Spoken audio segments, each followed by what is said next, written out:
This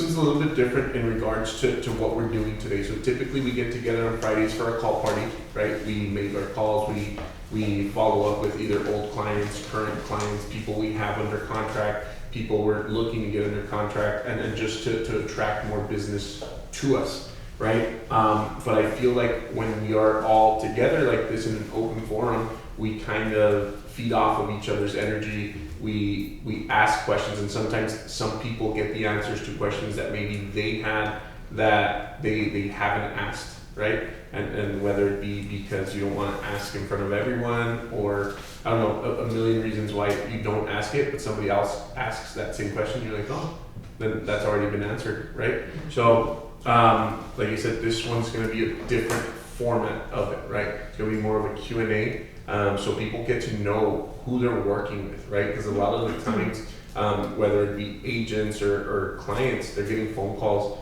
from, Nicole. And who is Nicole? What is Nicole about? Or Amanda, right? Liz, Paul. So that's kind of what we're trying to do with this one, right? So let me ask you this, Paul, why did you start real estate, or why did you choose real estate as a career? I was looking into it years ago, and I like helping people. So when that time came, the opportunity came a year and a half ago. So the choice was made for me. So I went ahead and jumped in and took advantage of it. Yeah. And I haven't regretted it since. Well, that's a good thing. Alex, I know you're one of the more tenured agents here at the table. Why did you choose real estate? I chose real estate for many reasons, mostly the main one being my son. Real estate allows me to have that flexibility and that income, to be financially independent, but also be available whenever the time comes. I was in the military before, so I don't want to have to ask for permission to attend my son's graduation, whatever it is on a spontaneous day. I can always pick up and do that next to real estate. Okay, cool. So that's a good thing. Nicole, I know that you sometimes you come with your robe as your doctor as well. Why is it that you're doing real estate? My experience with the home buying process is what kind of intrigued me a little bit. So for me, it was kind of going off of what he said, the flexibility. For me, it's always very hands-on work, so I appreciated that my realtor showed me the flexibility of this side of business, and the whole real estate thing. Obviously, when you are first buying your first home, you don't understand everything that happens behind closed doors. So for me, it was kind of intriguing, very interesting, and I could see all the potential that this career path would allow me to have. So here I am. Cool. Now, piggybacking off of what she said, we just had an instance where at the previous training we had, which was I believe yesterday or Wednesday, we were talking about our experiences, right? And what our experiences did when you're in the home buying space. Because a lot of people don't understand what goes into home buying, right? But everybody here has either helped someone buy or sell a house, or has been, a client themselves, right? You've either purchased a home or you're sold, whether it's an investment or whatever the case may be. And we were just talking about one of our fellow agents, Jenny, who she was telling us that because of a lack of education when she was a home buyer, that's why she became a real estate agent, right? And she made a whole video about it, and now she's getting a little bit of backlash from her previous broker and her previous lender, just because she said, hey, I had a bad experience, and that's why I wanted to become an agent, so I could help people, right? So I can help people not have that experience. So Julia, I know that you're a full-time mom, right? You have 4 kids, Yes. And you're also a full-time realtor. How do you balance that? Honestly, I don't think in life you truly find balance ever, but I, like Alex said, I do like the flexibility that I have, that I can be there for all of my kids at a moment's notice. I also, fell in love with the fact that, I've helped some of my kids' teachers buy houses, Mhm. and so it's kind of full circle for me. But as far as balance goes, I mean, I'm just really purposeful about my day and calendaring out my day Mhm. and scheduling everything. And when I am at home with my kids, that's my time at home with my kids. I'm Mhm. not answering my phone. I don't have my watch on. I make that time more quality time. Mhm. But it's tough. I get up at 4:30 every morning and go to the gym, and Yeah. then I'm here at almost all of the meetings unless I'm in a closing or sick. And I utilize my time at the model homes to follow up with people and stuff like that, so then that way I can be present when I'm with my kids. That actually gives us a perfect segue because before becoming a real estate agent, you were a full-time transaction coordinator as well, right? Correct. So being very purposeful with your time, right? Both as an agent, transaction coordinator, as a mom, is what I think is leading you to the success you're having now in real estate. But what is something in regards to time, Liz? What is something that a client should expect from us, and what is something that we should be expecting from them, in your opinion? Well, I think what they should expect from us is that they should know that we are there to like help them and to work for them. I make myself very available to like whenever they call me, I make sure to respond or call them right away. Mm-hmm. And I hope that I can call them and also expect that they can, answer or text me at least back so that we are on the same page so I can help them find their home here with point. Exactly. So speaking of actually maximizing your time and respecting other people's time, Jacqueline, I know previously you were in the lending space, right? You were a loan officer and then made the switch over to becoming a real estate agent. How important do you think it is to get pre-qualified before going out and seeing homes? I think it's very important, and for both sides, for the customer and the realtor. You don't give the clients false hopes by sending them houses that they possibly wouldn't qualify for, Mm-hmm. and you can better assist them with guiding them towards houses that actually fall into their budget or things that they like their payment price point. Okay, perfect. Now, let me ask you this. What do you think the state of the current, and this one's an open one, what do you think the state of the current market is for buyers or for sellers? I think it's personally the buyer's market right now. I think it's a Mhm. little bit more the buyer. We're not back to the COVID where we got multiple bidding war situations. Okay. But at the same time, they are expecting it back to paying for closing costs, on behalf of the seller. Okay. So, we gotta have that kind of balance where the prices are high, the rates are high, and that's kind of how they see it. That's probably their perspective. Mm-hmm. But at the same time, it's a perfect time to buy. Okay. So with it being a buyer's market, of course, there's sellers, buyers markets, right? Right now, it's favorable to be a buyer because of what you're saying, because of the incentives, right? To bring down interest rates, to negotiate on different repairs on the home. Where during COVID time, it was, this is the house, you take it or leave it, and you're gonna overpay me, and you're gonna give me your firstborn child, and that was it, right? Yeah. And now, I mean, it's cyclical. It's cyclical. Going back to it, right? Usually, what's going to happen next year around this time? What are we going to be experiencing? Elections. So typically during election cycles is when interest rates tend to go down. So what's going to happen when interest rates dip into the 4% or 5% is a bulk of the people that right now do not qualify for the homes all of a sudden come back into the market. So it's the law of supply and demand, right? More people in the market, what happens to prices? Prices are going to skyrocket. So that's why right now, being in a buyer's market, right, having the advantage of builders paying for your concessions, and when I say concessions, you're talking closing costs, right? The money that a buyer has to bring to the table to close on a home, right? So, what are some of the struggles, Alfonso, that you're seeing right now for current buyers? They don't have money for like a down payment, so they're saving up. Like I had a person yesterday who's fixing his credit, Mm-hmm. right? I think he's doing a rapid rescore, but on top of that, he said he's gonna wait like 3 to 4 months to save up for the down payment. Because he tried to apply for the down payment assistance and he didn't qualify for that. Okay. Because of the money they make. Okay. So I just put him on my notes, just keep following up and everything for the beginning of the year. Okay. And do you think, Julia, that working with a builder that has homes in different stages of construction can be an advantage for a buyer like that? Oh, 100%, because they can work on those items while they're waiting. Also, like for me, I specialize in military and I get referrals from bases all over the place, and I have people coming in December, so I can look at my inventory sheet and say, dang, I got a house that's gonna be ready first week of December. Mm-hmm. It'll be ready for you guys to move in as soon as you PCS. And then we can kind of set those expectations as far as their closing costs, or if they do need, a credit rescore, that gives us that time to do like those items.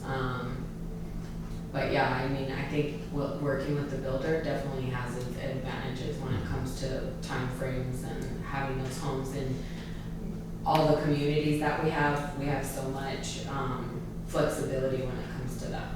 Exactly. And then Hector, if you were to tell a buyer, why isn't it impossible right now to buy? Because a lot of people, half glass full, half glass empty, right? Mm-hmm. And a lot of people are like, no, I just can't right now. Like, I can't. So if your message was, this is why it's not impossible, what would your message be to a buyer? The message to a buyer would be, don't disqualify yourself from owning your dream home. Talk to a lender, see what you can potentially pay for, so that you can definitely find something within that range. Mm-hmm. Most people will disqualify themselves up front based off of the hearsay, Yeah.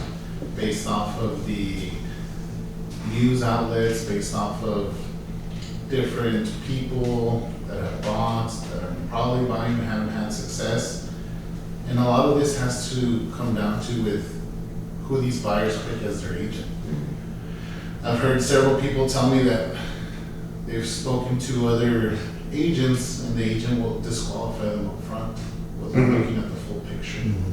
So my advice would be talk with your agent and get with the lender and see where you stand. Exactly.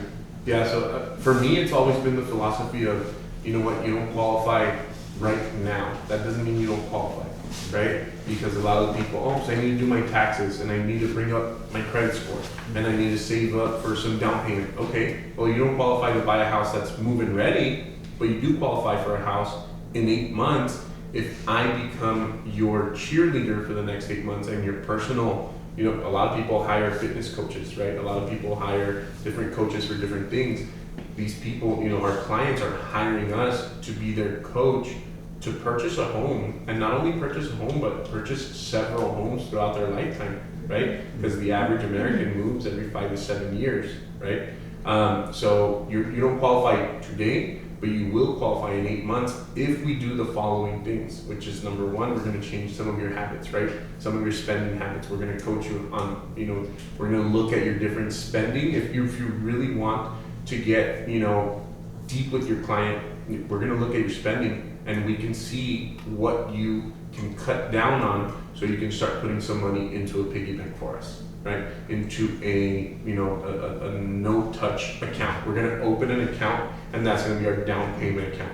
And our goal to have in there is gonna be $10,000 in the next 8 months. And how do we do it, right? Kind of like a forced savings for them, I think. And that way, people, they find a way to do it, right? It's you're either gonna find a way to do it or find a way to not do it. So if I am your real estate agent, you can definitely count on me, and then that's for everyone in the room, right? Your clients should feel like they can count on you to be their best cheerleader and their best coach and have their best interest in mind, not just right now, but in 8 months, because the 8 months are gonna come regardless, right? Mm-hmm. So it's whether you are working with them or whether you tell them up front, they do everything, and then in 8 months, they just go work with someone else, right? Somebody else just grabs their, you're super easy, you already have good credit, you already did your taxes, and you have savings. It sounds like somebody told you what to do 8 months ago, right? But if you don't stay top of mind, if you're not the one calling them, if you're not the one, telling them what to do, or weekly, monthly, or every so often communicating with them, what are they gonna do? They're gonna call their friend, their cousin who does real estate once a year, twice a year, right? from this side this way, okay? Start thinking. Which is your favorite Point Homes floor plan? The little floor plan. The Leo floor plan? Why? I love the high ceilings with the large beams, and I love the large island that's over 12 feet. Pauly D? I was gonna say the Leo too, but also the Astoria is my favorite because you got the little bit of division where you have the nice dining room, which I want to put a pool table there instead of the dining room, and then you still have the openness. You have the breakfast area that you can use because if you're a single family, the kids are gone, empty nesters, that's a perfect home for that. Yeah. Nicole? Can you take a guess? The Sydney floor plan. That's right. Yeah. I love the fact that the master room is away from all the other rooms, so you kind of get your own little section of the home if you want some privacy. Mm-hmm. I love how open it is, like the kitchen, the dining, into the living room. It's all one open space. And you own a Sydney floor plan, right? Yes. So you're speaking from experience as well, right? Not just Yes, from showing the homes, absolutely. but the experience. Yeah, I Okay. love it, and I actually went to a model home first, and I fell in love with it, and then I said, I don't want to keep looking, this is what I want, and that's what I ended up with, so. Okay. Alex? My particular one is the Castilla. I think it's one of the oldies but goodies here with Point Homes, just because it has an open concept. It's not too big of a home, but it feels really spacious and open concept. So I like the fact that it has that, that particular distribution. Very affordable and very good, like I said, square footage for that particular price home. So that's one of my favorites for sure. Okay. Alfonso? My favorite Point Home Let me get to the question. house is the Phoenix. I don't think we've built it in a long time, but it was the best. Let's start it all over. I'm gonna ask the full question. Hey bro, you I was excited. I saw it. I know. I felt it. Yeah. All right. Seminole's a good one too. All right. Alfonso, which one's your favorite floor plan? Oh, so mine's the Phoenix. It was a festival home that I sold. I don't think we've built it in a long time. I haven't seen it, but I love the colors. For one that they picked for that house, the black inside, the red upstairs, or the red restroom, and then upstairs it was like green or something. But I also sold it, so it has a little sentimental value. Little to it, sentimental value. Cool. Amanda, which one's your favorite floor plan? I have to say the Athena, mostly because of the theater room. And I do have 3 kids, so my favorite things to do is be able to sit them down and chill, watch a movie or something. And then kind of like the Sydney where the master is separate from the rest of the other bedrooms, so you get that little bit of privacy. Cool. Cool. What's You your already favorite know floor what I'm plan? gonna say. I'm gonna Which say one? the Seminole. The Seminole. That one's kind of just took off. Huh? Everybody's buying the Seminole, selling the Seminole. It's honestly right. perfect for any Everything. family. Mhm. Like whether you don't have a lot of kids because you have that front room for the office, or if you're downsizing a little bit but you still want the space for the family to come visit. Mm-hmm. It has the 2.5 bath, which I absolutely love. Let's start it over again. I'm sorry. We got a lot of movement in the background, a lot of noise. Sorry. That's cool. He didn't know the cameras were on. I love the passion of how you're talking about it though. So Yeah. continue on with that. It's perfect for any family. Let's cut. I almost bought it. Yeah. One. Yeah, that's what she said. Sold me on this. We're sold out of part. Yeah, we are sold out, We have 3. unfortunately. We're getting All right, here it comes. 1, 2, 3. So, And Julia, which one's your favorite? Let's do it. I'm sorry. One more time. sorry. 1, 2. So Julia, which one's your favorite floor plan? So mine is definitely the Seminole. It's perfect for any family, whether they're downsizing or whether they're still growing, because you can use that front room as an office. You have the 2.5 bathroom. I favor the Seminole 2000 because it has the upgraded kitchen and the standalone tub. You have the 2.5 bath, and you only have to really keep the 1 bathroom clean for visitors. Yeah. I like the fact that the laundry room is big and it's by itself. It's not a walkthrough. It has a whole cleaning closet in there. It's perfect. Yeah, and what I'm gonna ask when they're editing this video is I'm gonna ask them to put the link of the description of all these different floor plans that we're talking about, whether it's on Facebook, on YouTube. or Instagram. That way people know what the layout is or what the historia, the theme of the different floor plans that we're talking about here, so they can see why we're favoring them, right? And then jumping into asking my boy, I know he's gonna have a bias because he recently purchased a home, but which was your favorite Point Homes floor plan? Good question, Mario. I have two favorite floor plans. Okay. The first one is going to be the Xenia. I currently own a Xenia. I love the floor plan, I love the distribution. As you walk into the home, you have 2 guest bedrooms on your left-hand side, well, the women's position. 2 guest bedrooms on the left side, and on the opposite side, you have the master bedroom, so you do have that separation. Towards the back of the home, you have the living area, dining area, and kitchen. It's great for entertainment, especially when you're throwing those cookouts in the backyard. You have quick access to come in, watch the football game, see the kids playing and all that.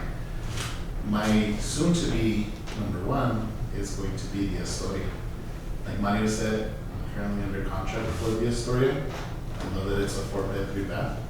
My oldest daughter is definitely going to enjoy having the master bedroom, the mini master bedroom in the front. My little one's going to enjoy having her own space, 2 bedrooms to herself basically on her side of the home. And then the master bedroom's going to be towards the back. And the awesome thing about that one is you have a formal dining area, and you also have a breakfast area with a large kitchen and a very large island. My wife loves that about that home. Plus, it also has the gourmet kitchen, which I'm sure my wife will use here and there. Yeah. To touch a little bit on that, right? And a lot of the times, and sorry to interrupt what we've had going, but not a lot of people stand behind their product, right? I see a lot of people out there, and good, you're promoting, we're realtors, right? And we promote every single home and every single product. But just by a show of hands, and I think we're the only ones that can actually do this, maybe in El Paso, right? But who here owns a Point Home? Raise your hand. Or is in the process of owning a Point Home? Let's do it. Right? So we actually, not only do we sell the product, but we believe in the product. We believe in putting our most prized, our most valuable, not possessions, but our most valuable people in the world, which is our families, right? We put them in a Point Home. You're saying you do this to have the flexibility with your son and whatnot, and you're in the process of purchasing a Castilla floor plan, Right. and you're going to put your son in a Point Home. Your first home was a Point Home, right? Grace, what floor plan do you live in? I have a Sundrop, A 1700. 1700. You see, so we actually put our people, we put ourselves in a Point Home, and that's not something that I think a lot of people can say they do, right? A lot of people are selling you that, oh, it was this builder and that builder and this one and that one, but do you live in one of those? Yeah. Or would you buy it? Or would you buy it, right? Do you believe in it? I think we do. Melissa, which is your favorite floor plan? So I'm gonna go big or go home. I'm gonna go with the Bloom. Okay, It is Bloom. business at the bottom, party at the top. okay. And when people go into that home, they're so taken aback about how massive that first floor is and how open it is Mm-hmm. that they forget. I tell them, like, well, the stairs are over here to your right. And they're like, I'm sorry, there's a second floor. And Yeah. I'm like, I'm sorry, did you not walk into a 2-story house? And then they go upstairs and it's a whole different story upstairs as well. And I just think back to my mom who always wanted a separate living room because I made a mess. And so to me, I just think that first floor is perfect for entertaining. It's open, it's an open concept. You have your restroom down there, you have an office down there. And you go upstairs and that's where the kids can make all the mess in the world with a loft. And then also that master bedroom is massive. You have a nook on the side that you can use if you're an empty nester and it can be a little reading area, an office space. Or as one of our floor plans, one of our model homes has it, it can be perfect when you have a newborn baby. You're not putting them in another room, they're right there, but it's a nice separate nook for a child. And so I think it's beautiful, I think it's massive, and I think these model homes that we have 2 of them in Horizon Town Center as well as Emerald Park, you can see there, I'm sorry, not Emerald Park, Garden Park, and both of them have such different styles, and you can see as well as the upgrades you can get with the Point Home to make it very, very special for what you would like. Yeah, I mean, That one, the bloom is definitely a top seller. A lot of people are like, can we just build all Seminoles and all blooms, right? Grace, I know you talked a little bit about your son, but why did you pick this specific floor plan? I picked the Sundrop because I love the high ceilings, and as soon as you walk into the home, Mm-hmm. and the openness with the dining and the large kitchen, lots of cabinet space, the island. I know they changed the kitchen a little bit on it, but I just love that. And then you have the 4 bedrooms, Mm-hmm. the 2 restrooms. So for me, it was just perfect. Yeah. But my ideal would be the Sedona. The Sedona? Yes. Ooh, that one, our last festival. That was our last home, festival home, and was our I just Sedona love floor plan. that. I love the square footage. I want to, like you said, go big or go home. I Mhm. just want a bigger home. Have Yeah. you guys seen the model home in Enchanted Hills? Oh, that's Not nice. yet. Yeah. The Sedona? Yeah, it's a Sedona floor plan. Eric sent me a text message the other day when he went to go show his clients, and he said this home is beautiful. Yeah. Yeah, Sedona's pretty badass. Yeah. Yeah. Jacqueline, which one's your favorite floor I think my favorite so far is the Cyrus. plan? Okay. Yes. I just love that it's a 5-bedroom home. I think that sets us apart from a lot of builders, because not a lot of builders have 5 bedrooms. Mm-hmm. I also love that it has the loft upstairs, so, you know, if you have a big family and a lot of times parents want to see one thing on TV and then kids, you know, want to see their cartoons or whatever, Mm-hmm. you could put them upstairs and stay away from your kids and yeah. Something else I like is it has a very open concept and it has really big windows, so that brings them in a lot of natural light. Yeah. Yeah. Well, definitely. All these floor plans, like I said, we're gonna, once we edit the video, we're gonna put all the hyperlinks so people can see the floor plan. They can tour it. They can see the pictures of it. Last question, and maybe Alfonso here can answer this. Why should your client buy a home in the fourth quarter of the year? Why should my client buy a home? Yeah, why should you buy a home before the end of the year? Right now, right, with the market kind of cooling down, I think if you're a buyer, it's the perfect time to buy, because we go back to the same example 6 months ago, a year ago. It was like the Hunger Games. You had to really over offer on a house and come up with the down payment, the closing costs and everything. And right now, I really like to take advantage of the incentives that builders like Point and other builders are doing to help buyers get into homes. I really think that's good. Even the resale market is slowing down. There's not 3, 4, 5 offers to a house. I can actually ask for closing costs for my buyers. So that's why I think right now is better than when it's the summertime and like the market takes off. Mm-hmm. Yeah. Why should your buyers buy a home in Q4? We just talked about it, you know, election time. It's gonna kind of change the market a little bit, and everybody's gonna come out, you know, out of their comfort zone and go out and shop for homes. Mm-hmm. So I just think right now they have more availability. There's not a whole lot of competition. So, and time is money, so the sooner the better. Right? Yeah. That's Yeah. another thing. Next year, I mean, and this is not necessarily just because of elections and anything else, but I think prices tend to go up on everything, Mhm. right? Mhm. What a house that's, I don't know, 320 now was 270 2 years ago. And you even go back even further, and I'm still seeing like Facebook is good about reminding us, right, with the memories. Mhm. And it's like posts from, I don't know, 2019, and houses that are now 365 were selling for like 250 and 130s and things like that. I'm like, hey, wait, go take me back, right?